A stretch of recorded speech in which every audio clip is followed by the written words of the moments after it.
From our Chicago studios, this is the Muslim News on Muslim Network TV. Assalamu alaikum, I am Samana Siddiqui. Our top story tonight, Congresswoman Rashida Tlaib is urging fellow Michigan Democrats to vote uncommitted in the February 27th presidential primary. Tlaib wants to send President Joe Biden a message about U.S. support for Israel as it wages a genocidal war on Gaza. According to the Detroit News, Tlaib is the first member of Congress in Michigan to get behind the Listen to Michigan campaign. That was launched earlier this month by Tlaib's sister, Lula Al-Abid.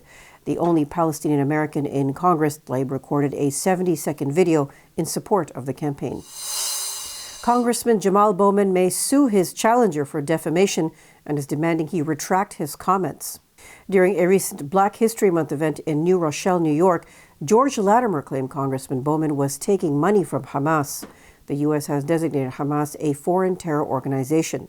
Latimer made his comment in response to accusations that he is being funded by the American Israel Public Action Committee, or AIPAC, a flagship pro-Israel lobby. In December, Open Secrets reported that pro-Israel political action committees like AIPAC are planning to spend significantly to unseat progressive members of Congress in the 2024 election cycle. That includes lawmakers like Bowman, who have been critical of Israeli policy and are at the forefront in calling for a ceasefire in Gaza. AIPAC has recruited Latimer and is his campaign's largest source of funding. In related news, some political observers say progressive Congresswoman Cori Bush is facing a challenging re-election bid over her stance on Israel's war on Gaza. Bush has been the first U.S. lawmaker to push for a ceasefire. A poll this week found her lagging significantly behind prosecutor Wesley Bell in the primary for Missouri's 1st Congressional District. Bush's positions on Israel have upset many establishment Democrats. This has led to a growing national effort to unseat her in the early August race. CEO of Democratic Majority for Israel, Mark Mellman, claims Bush is even more vulnerable today due to her resistance to the party's pro-Israel approach to the conflict. Mellman is senior strategist for Israeli politician Yair Lapid. An unprecedented 52 countries are expected to give evidence at the International Court of Justice at its headquarters in The Hague this week. This is in hearings regarding the legal consequences of Israel's occupation of Palestinian territories since 1967. In December 2022, the UN General Assembly asked the ICJ for an advisory opinion on the matter. Any ICJ opinion would be non-binding, but it comes amid mounting international legal pressure on Israel over its war in Gaza. Human Rights Watch says even non-binding opinions can carry great moral and legal authority and eventually can be inscribed in international law. The hearings are separate from a high-profile case brought by South Africa, alleging that Israel is committing genocidal acts in its current war on Gaza. In that case, the ICJ ruled in January that Israel must do everything in its power to prevent genocide and allow humanitarian aid into Gaza. However, it stopped short of ordering a ceasefire. New York State Supreme Court Justice Arthur Engoron on Friday ordered ex-President Donald Trump and his associates to pay $364 million in fines. He also barred Trump from serving as an officer or director of any New York corporation or other legal entity in the state for 3 years. Trump and his company are responsible for $355 million. His adult sons, Donald Jr. and Eric, owe $4 million each, and longtime executive Alan Weisselberg was fined $1 million. Trump will also have to pay over $450 million in disgorgement and interest. Engoron said on Friday that Trump and his organization have shown a complete lack of contrition and remorse, bordering on pathological for their crimes. The former president and the Trump organization were accused by New York Attorney General Letitia James of repeated and persistent fraud. That includes falsifying financial statements by as much as $2.2 billion. The latest judgment comes weeks after Trump was ordered to pay more than $83 million for defaming writer E. Jean Carroll. A jury also found last year that Trump was liable for sexually abusing Carroll in 1996. More than 1,000 protesters braved freezing temperatures and fierce winds in Washington, D.C. on Saturday to demand an immediate ceasefire in Gaza. They hope to further pressure the Biden administration to take action. Police prevented the group from accessing the Capitol grounds as demonstrators approached. Israel has killed over 28,000 Palestinians since October 7th.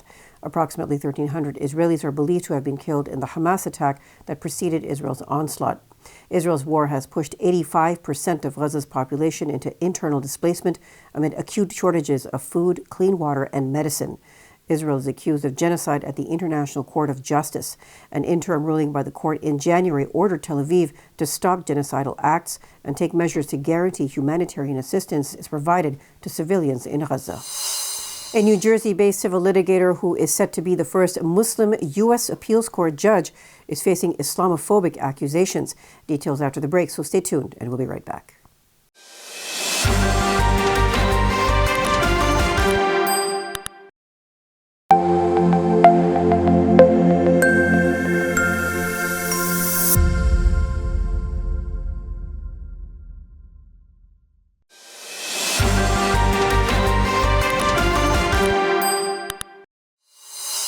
A New Jersey-based civil litigator who is set to be the first Muslim U.S. appeals court judge has become the target of Islamophobic accusations. Adil Mangi has been targeted by an ad campaign launched by influential right-wing lobbying group Judicial Crisis Network, or JCN. The group has accused Mangi of being a radical and an anti-Semite, as well as having ties to terrorists. JCN claims he advised an organization that teaches students to hate Israel, to hate America, and to support global terrorism. The ads also used video footage of the September 11, 2001 attack on the World Trade Center, overlaid with a headline about Mangi. Earlier, Republicans made similar attacks on the litigator in his December hearing before the Senate Judiciary Committee. They demanded Mangi share his personal views on the September 11th attack. The Council on American Islamic Relations has publicly criticized the senators for how they behaved against Mangi. The JCN has not given any evidence of him being an anti-Semite. Emily Hampston, a spokesperson for Democrats on the Senate Judiciary Committee, said it's obvious that JCN's ads are part of a broader coordinated effort by conservative groups to tank Mangi's nomination. According to a report by the Democratic Policy and Communication Committee, JCN allocates substantial funds to advance its agenda of promoting Republican federal judicial nominees while opposing Democratic nominees. At least 127 Palestinians were killed and 205 others injured in the last 24 hours as Israel continues its war on Gaza. The Palestinian Health Ministry said on Sunday Israel committed 13 massacres against families in Gaza. It also said many people are still trapped under rubble and on the roads as rescuers are unable to reach them. Despite an International Court of Justice provisional ruling ordering Israel to protect civilians, Israel continues its attacks. As a result, 28,985 Palestinians have been killed, mostly women and children, and 68,883 injured since October 7th. Israel's war has left 85% of Gaza's population internally displaced amid acute shortages of food, clean water, and medicine. According to the UN, 60% of the enclave's infrastructure has been damaged or destroyed. Between February 13th and 15th, unknown people vandalized and desecrated more than 1,000 graves at the Islamic cemetery in Argentina, stealing some items. The cemetery is also home to the tomb of former Argentine President Carlos Saul Menem and his son, Carlos Menem Jr. The Arab Argentine Islamic Association, which is the owner and caretaker of the cemetery, has filed a police report. The association emphasized this was not the first attack on the cemetery and urged the Muslim community and the public to condemn these acts given the site's spiritual and symbolic significance. Director of the cemetery, Carlos Alberto Slime, said in less than 10 days, 1,000 graves have been desecrated. Previously, there were few, but now it's widespread. Israel has approved restricting the entry of Palestinians living in Israel and Jerusalem to Al-Aqsa Mosque during Ramadan, local Israeli media claimed on Sunday. Prime Minister Benjamin Netanyahu has given his approval to the recommendations of far-right Minister of National Security Itamar Ben-Gvir. This is despite the country's security agency, Shin Bet, warning that the move could lead to potential disturbances between Palestinians inside Israel and the Israeli police. Israel's Channel 13 reports that the Netanyahu administration will make an official decision on the issue in the coming days.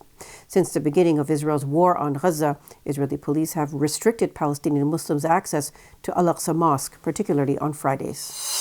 Brazilian President Luiz Inacio Lula da Silva on Sunday compared Israel's war on Gaza to the Holocaust, saying Israel was committing genocide against Palestinian civilians and the only historical equivalent was when Hitler decided to kill the Jews. Lula was speaking to reporters in Ethiopia's capital Addis Ababa, where he was attending a summit by the African Union. He said, "It's not a war of soldiers against soldiers. It's a war between a highly prepared army and women and children." Lula went on to assert that what is happening in Gaza with the Palestinian people hasn't happened at any other moment in history except one, when Hitler decided to kill the Jews. In response, Israeli Prime Minister Benjamin Netanyahu said the Brazilian president had crossed a red line. Israel is accused of genocide at the International Court of Justice. An interim ruling in January ordered Tel Aviv to stop genocidal acts and take measures to guarantee that humanitarian assistance is provided to civilians in Gaza. The Uyghur Policy Act bill is heading to the Senate after passing the House 414-6 on Thursday. If approved, it would require the State Department to offer Uyghur language classes to diplomats, place Uyghur speakers in all consulates in China, and include Uyghurs in speaking programs in Muslim-majority countries. The bill would also require the State Department to appoint a special coordinator for Uyghur issues. Uyghur activists in the United States welcome the passage of the legislation. Republican Congresswoman Young Kim and Democratic Congressman Ami Bera, who are both from California, led the introduction of the bill in the House. It was also co-sponsored by 104 other House members. Kim is chair of the House Foreign Affairs Subcommittee on the Indo-Pacific. She said the Uyghur Policy Act equips the U.S. with tools needed to support the basic human rights and distinct identities of Uyghurs and other ethnic minorities in the Xinjiang Uyghur Autonomous Region who are subject to China's inhumane treatment. The United States has labeled Chinese policies in northwest China genocide. In 2022, the UN Human Rights Office said there was evidence of possible crimes against humanity being carried out.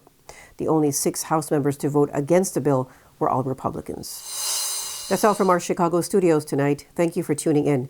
You can subscribe to our YouTube channel and hit the bell icon for the latest updates.